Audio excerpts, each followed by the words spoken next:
Went so far as to change the direction of the flow of the traffic going around this square to the opposite direction, so that the bus doors would open up towards the bench instead of out the street.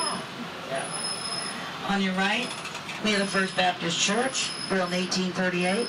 When the Union troops occupied the city of Savannah, this was the only church that held services for both the Union troops and the local. As we round the corner, I want you to take a look at the drain pipes on this house and follow them.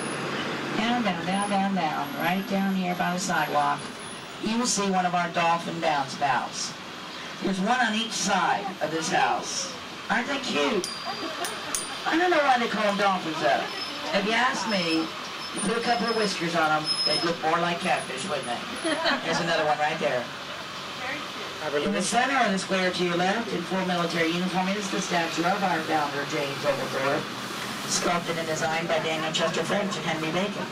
He also been the seat of Lincoln in Washington, D.C. And that was Chippewa Square, named for the Battle of Chippewa in the War of 1812. On your right here, we have the Sixpence Pub, an old English-style pub. Notice the telebox sitting out front right there. But now, if any of y'all on board my trolley today have ever seen the movie Something to Talk About with Julia Roberts, you might just recognize that pub back there. You see, that is the pub where Julia, in her nightgown, caught her husband with the other woman. Dennis Quaid played her husband in that movie. Why, that scoundrel. Coming up to your right is a mob-style building with purple doors. Henry Ford had a plantation about 9 miles up the river. Liked that building so much he bought it. It became our first Ford dealership and showroom here in Savannah. And we are now pulling at stop number 2. For those of my ladies that want to know where Mrs. Wilkes is, straight colors. And leave that gentleman alone about the paint on his house.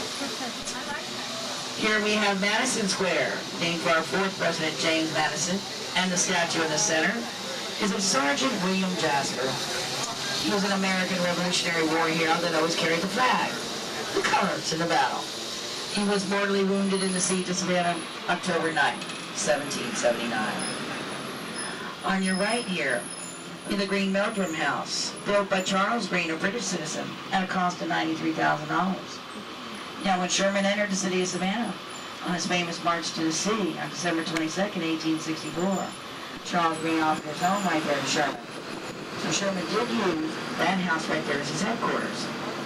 It is from there that he sent a message to President Lincoln, actually giving him the city of Savannah as a Christmas gift. Now, we know that Lincoln accepted that gift, so we do believe that is one of the reasons why we went out there now. Everybody else goes across the street. I'm going to be telling you more about those oaks in just a few minutes. Our next square is Monterey Square, named for the American victory at Monterey in the Mexican War. And the monument in the center is dedicated to Count Casimir Pulaski. He was a Polish nobleman that helped us out during the Revolutionary War. He was the highest foreign ranking officer to serve with us in that war. He also died at the siege of Savannah. And he was also known as the father of the American cavalry. On your right is a beautiful twin mirrors house, built by a Presbyterian minister for his twin daughters, who argued about everything. Right is the house made famous by the book of the movie, Midnight in the Garden of Good and Evil. This is the Mercer House. Originally built by General Hugh Mercer in 1860 as a family home, although he never did live in the home. He was a great-grandfather of Johnny Mercer, but this is where Jim Williams allegedly shot his friend in the study. Now, after his 4th trial, he was finally acquitted. He then died of a heart attack, and they say he landed in the exact same spot in that study. Directly in front of us, this 2-tone home was restored on the PBS series This Old House. You may have seen some of that work done on TV. And at the corner of the square, directly ahead of us down there, is the Temple Mikvah Israel. Now that synagogue, as we go to the right, take a look to your left at the style of architecture on that synagogue, because it is the only Gothic-style synagogue in the United States. The Gothic style of architecture is normally used on churches, not synagogues. It also has the 3rd oldest Jewish congregation. And here on your right, we have the Armstrong House, built by a wealthy shipping merchant in 1917 as a single-family dwelling. Big family home. The fence around this house is an exact replica of the fence around Buckingham Palace. and the brick's covered in mob dust. It now houses a law firm. Of course. Now y'all take a look into the park to the big white fountain down there. It's not running right now because they're fixing the lights. The lights haven't worked for like a year and they're fixing the lights. But that is a favorite spot here in Savannah for weddings, actually. Can you imagine? Yeah. The Forsyth Fountain was erected in 1858. But do you know where we actually got that fountain from? We actually ordered that fountain from a mail order catalog. Oh yeah. Out of New York City. Page 5. Another historic district. And the beginning of the Victorian district. You'll notice a different style of architecture on the homes here to your right. On your left is Forsyth Park.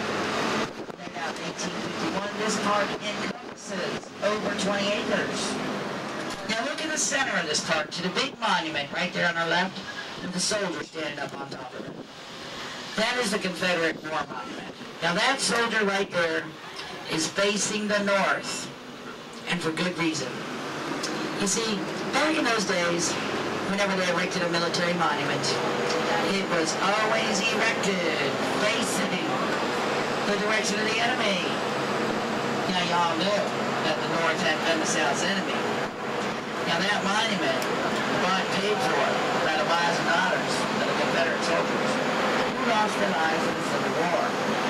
Now those ladies, was that the family name Telfair had to be in big bold letters either in front of the building or on the building. Here on your right is what is now the Telfair Arms Apartments, but it used to be Telfair Hospital for Women. Mary had this built as a hospital for women, to be run by women, and only women could go to that hospital right there. The only way that a man could get into that hospital was to be born there. Then he had 3 days to get out. That was Mary, Our Lady of Stipulations. You know, she never did get married. Now I'm sure some of y'all spotted that hot pink house across the street there. True Savannah colors? I think not. Oh no. See, the house was bought about 3 years ago now by a couple living in the Caribbean. They chose the colors and the painters gave them pay. And the neighbors got quite upset with those colors. In fact, they did start a petition trying to get the paint off. There's no avail. You see, this is the Victorian district. It's since been outlawed in the state of Georgia. It's no longer legal for you to tell somebody what color they can and cannot paint their house.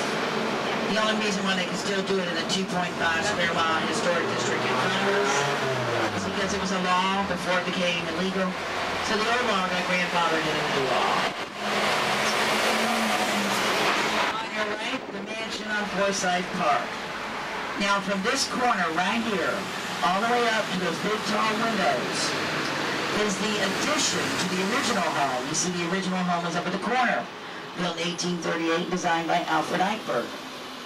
But now notice how when they put on the addition, they blended in the new with the old very well, maintaining the historical integrity of the area. And we are now going to be pulling into stop number 3 at the mansion.